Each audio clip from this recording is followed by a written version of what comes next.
Right, here's a good one. Got me a letter, private and confidential. So, let's read it. Not all of it, it's private and confidential, and this is the internet. Dear Mark, further to your recent discussions, redacted, due to the change, and so on and so forth. Therefore, we reluctantly accept your decision to accept redundancy. So, you'll receive some cash, and you will work until the 17th of February. Brilliant. Right, so 17th of February, I finish at 8:15 in the morning. The plan is to go and have breakfast for my team, because they're like, oh, we need to have a, we need to have a get a farewell thing. I'm like, well, if you all want to buy me a pint, that's fine, but I've got no job, so that ain't happening. Anyway, we can go out for breakfast, because we work nights. So, then afterwards, I'm going to go home, get me down for a few hours. 5 o'clock, I'm opening up. I am doing Toasties and jackets. So, I brought Stu round, who is going to be my guinea pig. We are going to have some Toasties. So there's Stu. You'll remember him from summer. Remember, we were diving. We go back a long time. Didn't like each other in the old days, no, but still don't really. But... well, we sort of did, but we didn't know each other as well as we do now. Yeah, anyway, so Stu's come round as a guinea pig. He's going to end up turning into a hamster because we're going to have our cheek stuffed. I've been out shopping this morning. This is my base toasty stuff, right? So I've got my onion, I've got my tomato, I've got my red pepper, I've got my mature cheddar, I've got my bread, right? So that is going to be my base ones. Also going to offer, obviously, tuna mayo, Marmite and cheese, which is my go-to favourite. Cheese and beans, because everybody says cheese and beans. Don't work for me, to be honest, too sloppy. Cheese and pickle is nice. Got to have your butter, okay, because you've got to do it in butter, so you get that crisp thing. And you've got to have cheap, crap, thin white bread. That's the only stuff that works well. So, like I say, I went to Asda and I bought all my bits, that's my receipt, and then I worked out all my prices. Trade secret.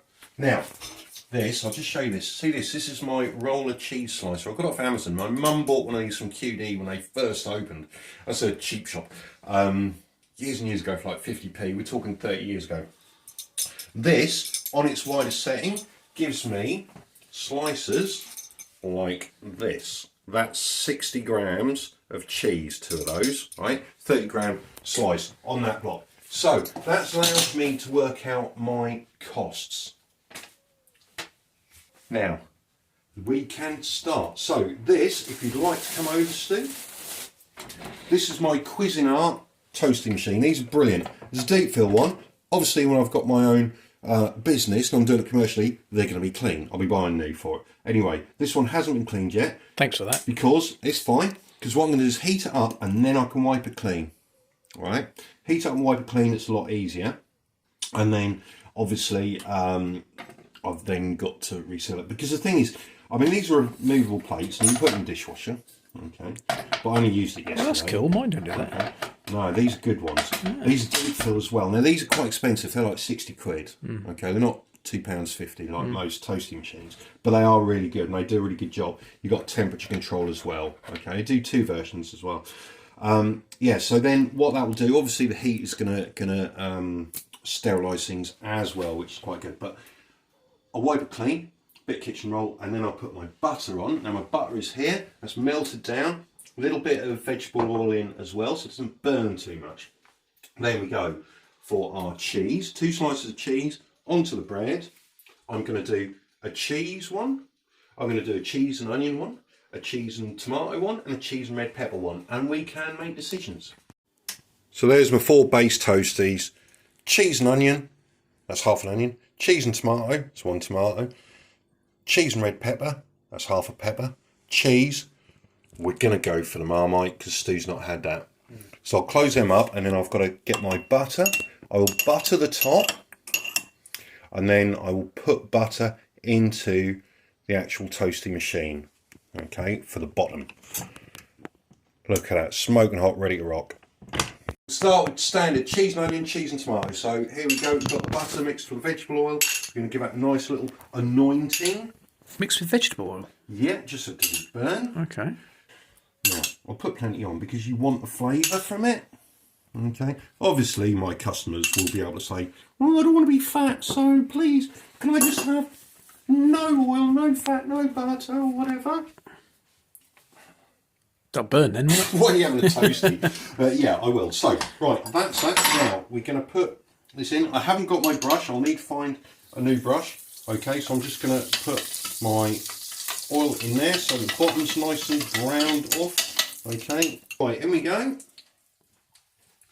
Now, what I have to do is try and find bread that fits. Even the bread they call a toasty loaf don't fit. So here we go. This is the first Toasties of my new venture. Put it down nice and tight because I've got to seal it. Okay, and we've got to do that sort of like triangular cut in it. And next we will have the other ones. Right, we're there. So, first of all, let's stick down a piece of kitchen roll. So we've got to whip them out. So if you come and have a look, come and have a look at me hopefully nice and golden Toasties. Oh, look at that. Yeah. Look at that. And I haven't got too much leakage. No. Not in these anyway. There we go. So they're on there so they don't sweat. Perfect. Meanwhile, we've got the next ones to do. So, now the beauty of this, these are all vegetarian. Now, as most of you know, I'm not a vegetarian, but I've got nothing against vegetarian food, especially when it tastes great. Here's my big knife. Let's cut into these here Toasties.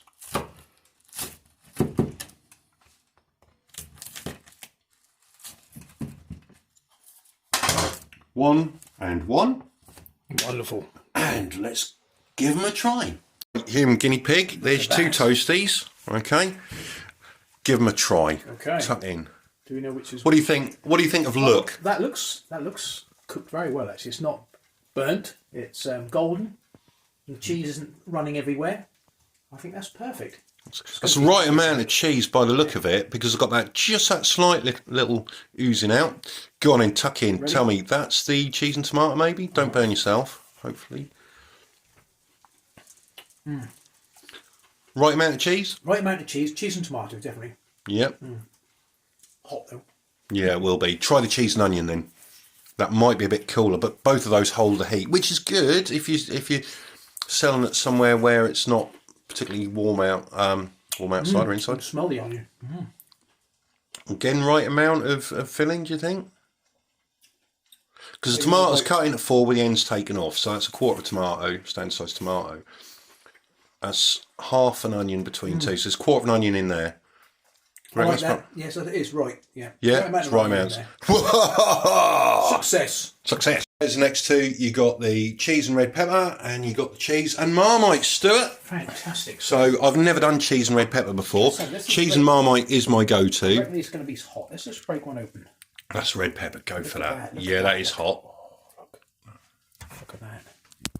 It's looking good, isn't it? That cheese melts nice as well. See, some cheeses go kind of a bit crumbly, sort of weird texture, a bit like porridge, don't they? Very hot. It's very hot. I like that. And now for my dad's one, the signature, the best. Here we go. I think that's the one that I always go for. Cheese and Marmite. Look at that. Look at that. Look at that. Now the seasoning, the flavouring in it. You can see the heat in it and the Marmite. Yeah, look at that. You've broken it. You should put it together to bite into though. Oh, well, assuming there's cheese on. there's Marmite on one side, you know. No, that's fine. That's fine. I'm hungry. Works, doesn't it? It just works. Let's have the Marmite side as well. Like it. Go for your corner and get them combined, and then you're laughing, aren't you? Brilliant. Right, so I reckon that's a success. So I'm going to tuck into my first time with cheese and red pepper.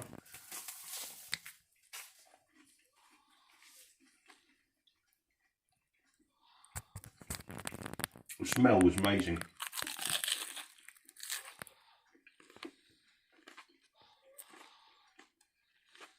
I think the red pepper's okay. For the crunch now, I think it's okay. Could be cooked more. I think there's too much of it. I think I need less red pepper because you lose the cheese, I think.